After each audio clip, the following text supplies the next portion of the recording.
we're going to do our difference maker recognitions. And we have some incredible counselors here today that are going to share with you some of the amazing things that are happening in their schools.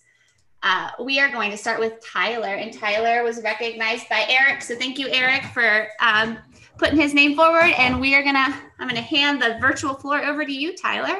Thank you. Eric, thank you. I appreciate it. And thank you, everybody, for your leadership in our state. I've been doing some pretty cool stuff. It's definitely been an interesting year. Started off with doing a student needs assessment, just trying to get an idea of, what was coming back into the school, what would be the best issues to tackle first. And I got a lot of good data. If you want to go to the student needs one, that's there for you. But then the collective one is the data that we got from the county. So if you want to look at that on your own time, it just shows kind of the trends. One of the things I was really, really excited about, Sarah, if you could get, there you go. The virtual career day, I had so much community support and then support from the counselors. So it definitely was not just my doing. I want to put that plug out there first. I had so much people helping me. Sarah, do you mind clicking on the virtual career? Great. So I had community people that would come and mailed videos for me to put in, and I just uploaded on YouTube, and didn't want to do the traditional domains, and I wanted to keep it kind of elementary friendly, as you can see by my cool videos. And we just put them in different things and shipped it out, and made it division wide. And we've kept that up. So if anybody wants to steal it or edit it for your county, go right ahead. Thanks. The last thing I really wanted to talk about was something that I've been really passionate about in the years past. And it's like that I scream, you scream for ice cream.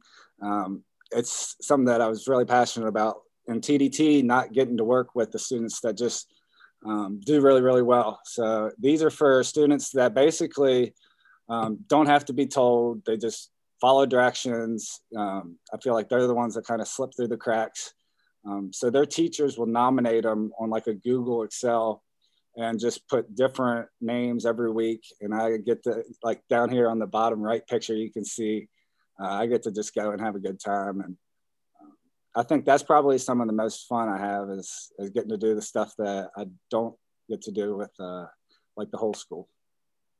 Up at the top, I did a Counseling Corner website. Like I've seen a lot of people to just, we have half of our population virtual right now, and then more that are just gonna stay that way even when we come back. So I was just trying to find ways to kind of reach them, be accessible, change with the times that we're all in.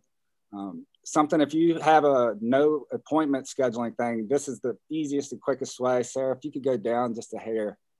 It streams to my, there you go. Oh, sorry. The up a little bit is a counseling thing, and it took 2 seconds to set up. Somebody goes in, they could click on like Friday the 13th of 2020 and then put 10 o'clock, and it gives the parent's name, and it shoots me an email, and it gives them a reminder too. But, and then down at the bottom, I just tried to get community resources that were doing telehealth, different ones that were having immediate openings, because what we found was people wanted to get mental health, but then everybody wanted mental health. So I tried to update it. But yeah, and then we're doing all sorts of assistance with the holidays, with food, and we're blessed with so much community support.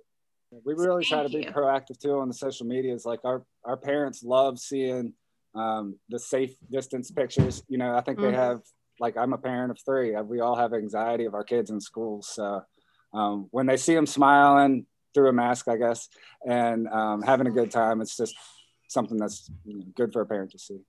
I love that you're still managing to do your positive reinforcement meetings with students, despite the fact that you're having to do it in a new way. So thank you. You can see our squares where I'm like sit on the. Yeah, I totally see it. Well, so thank you. Thank you for charging forward with all of your positive work that you're doing and trying to keep things as normal as they can be for our students. All right, Jennifer. Jennifer was recognized by Katie from York. So Jennifer, I'm excited to hand the virtual floor over to you. All right. Well, thank you guys so much, and happy Friday, Sarah, fellow counselors, division leaders. Thank you so much for the hard work that you are doing. We truly appreciate everything that you spend your time on. And I want to thank you for the opportunity to share some exciting things that we're doing in York County, namely Grafton High School, which is where I serve as the director. This year actually marks my 15th year at GHS, but my second as director. One of the things that I really wanted to champion was that I often saw that students would choose courses because of what they heard instead of what they know. So this is now taking us back to pre-COVID. So there were kind of hard sometimes to think back there, but this is where we were. And this led to the development of the first annual course planning night. So the four pictures that you can see in the top right-hand corner is how that came to fruition. So the idea was to bring our program of studies to life.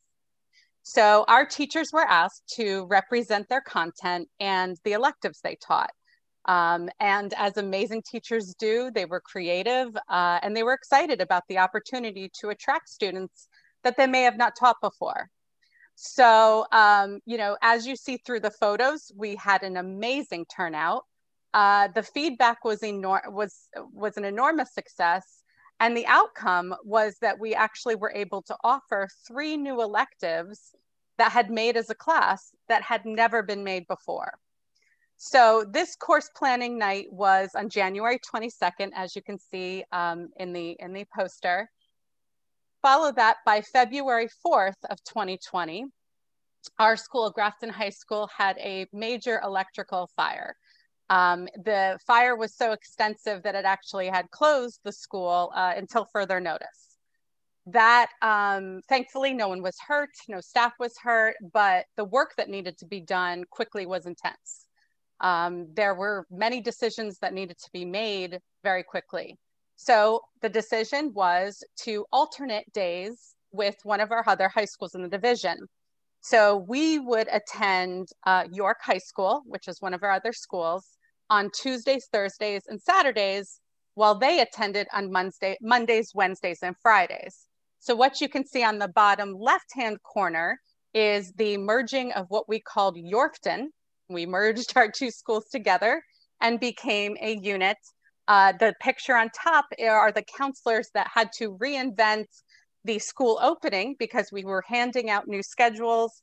And one of the tasks that I was challenged with was assisting with assigning teachers to new classrooms, making sure the classrooms could hold the number of students in each class.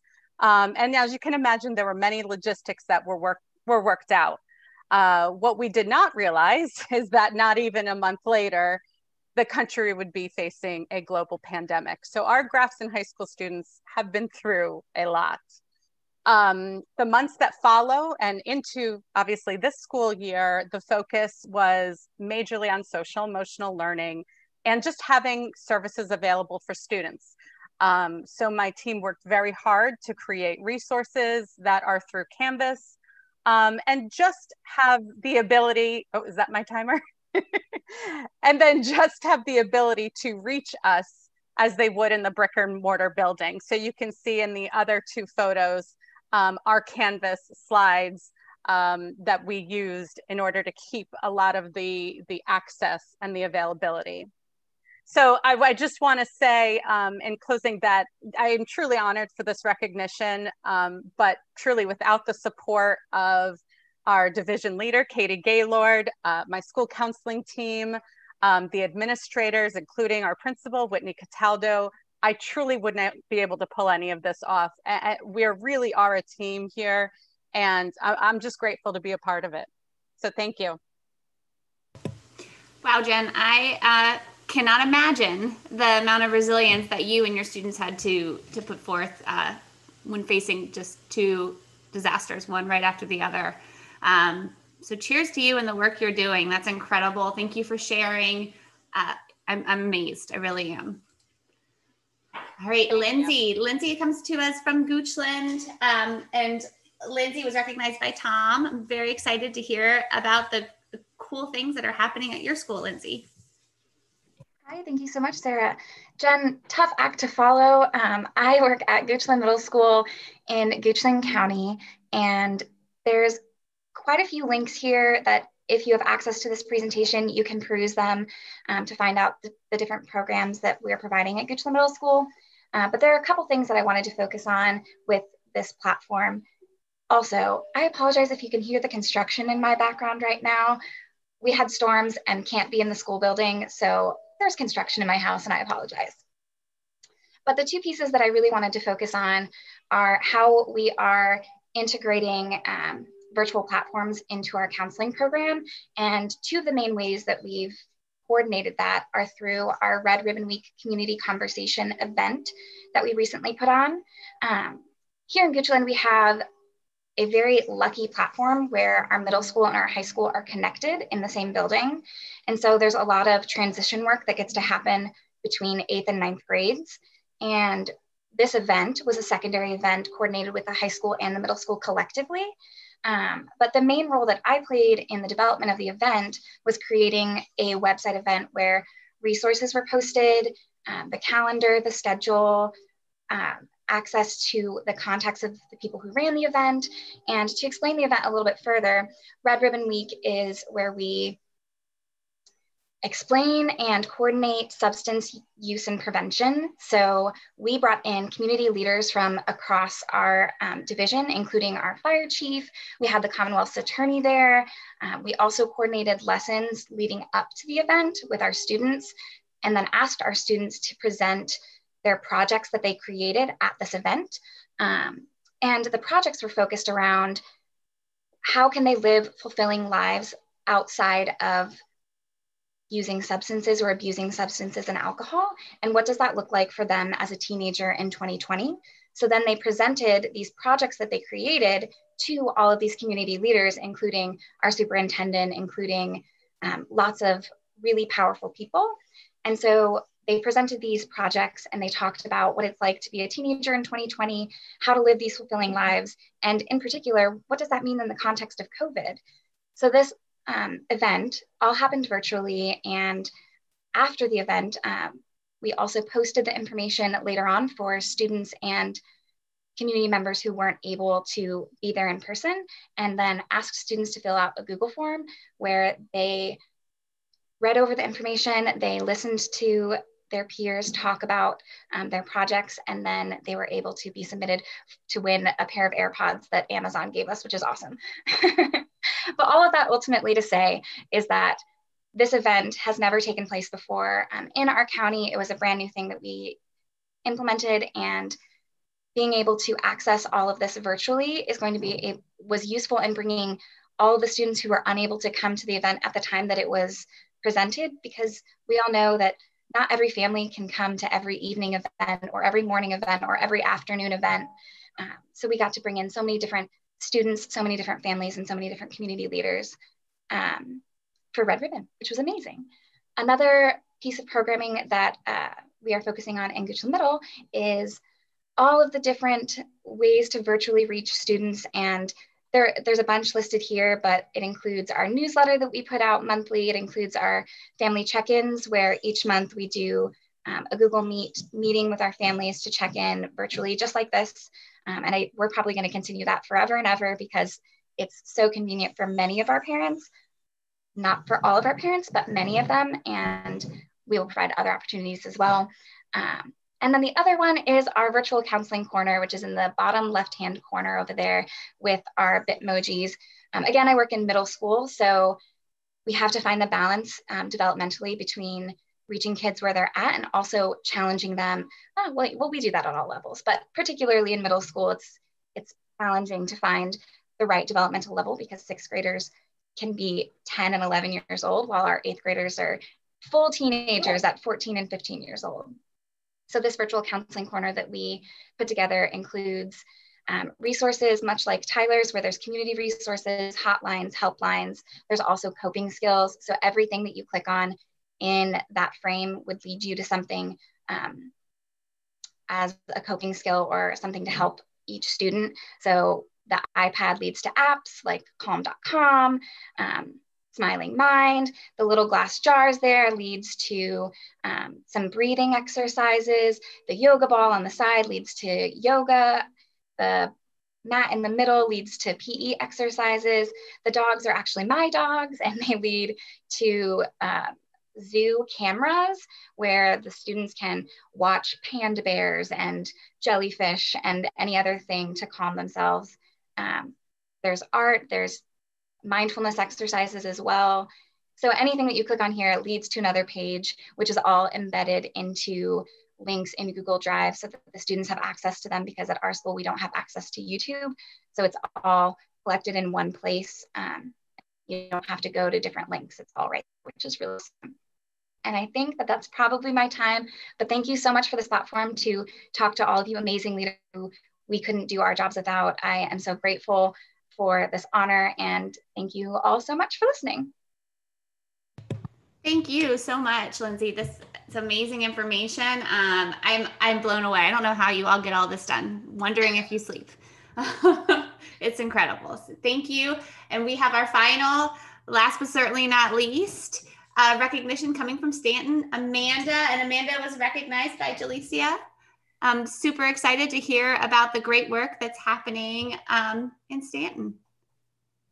Thank you, Sarah. I'm really thankful for this opportunity and humbled. I want to start out by thanking Dr. Wolf, but also recognizing that none of this was done in a vacuum. So while we have a lot of great things coming out of our school division, it's collaboration that has really made the key. And we're all tired, so I hope everyone is on the cusp of getting some relaxation this weekend.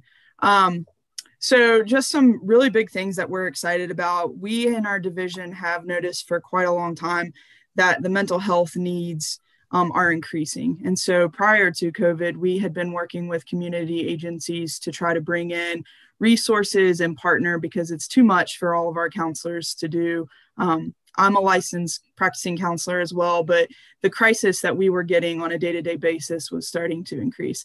Unfortunately, since COVID, we've noticed an increase in that as well, of hospitalizations with our students, and it's becoming more of a concern, I think, across our nation. So we have partnered with our Valley Community Services Board and a not-for-profit organization called Arrow Project. And we've been able to collaborate with them and set up group counseling available to not only our families and our students, but also our staff. Unfortunately, in our division, we have also lost 2 teachers already this year. And so we've had to bring in a lot of grief counseling and really wrap our arms around our community. So they have partnered with us to provide that free of charge to our families and staff. And we're figuring out how to get grants and funding for that. And they are doing a great job working with us. Also, Cross Keys Equine Therapy Group has partnered with us for several years, and they're continuing to do so, where we're able to do equine therapy, assisted therapy. So it's different than Ride with Pride. And we do small groups of kids that we bring the horses to our Dixon facility, and we're able to provide that sort of counseling. My assistant principal, John Taylor, we had this additional vehicle that was sitting around, and we started brainstorming on how we could reach families. And basically, out of having to make a lot of home visits to provide them with hotspots and Chromebooks, he thought of having what we are now affectionately calling our Storm Chaser. We're Stanton Storm. And so we are working on this vehicle that will have internet in it. So it'll be a hotspot for families too. We have several of those kind of vehicles that our division's trying to put out and then park in different areas, so that will add extra bandwidth to our community. But out of that, we're going to be delivering library books is our hope, so that we can have like a mobile exchange with that. Counselors have rode along with admin and the Storm Chaser to reach our kids. We do a Strive Award every week. So recognizing the kids, they can nominate themselves and a teacher, and then teachers nominate, and we do it for each grade level.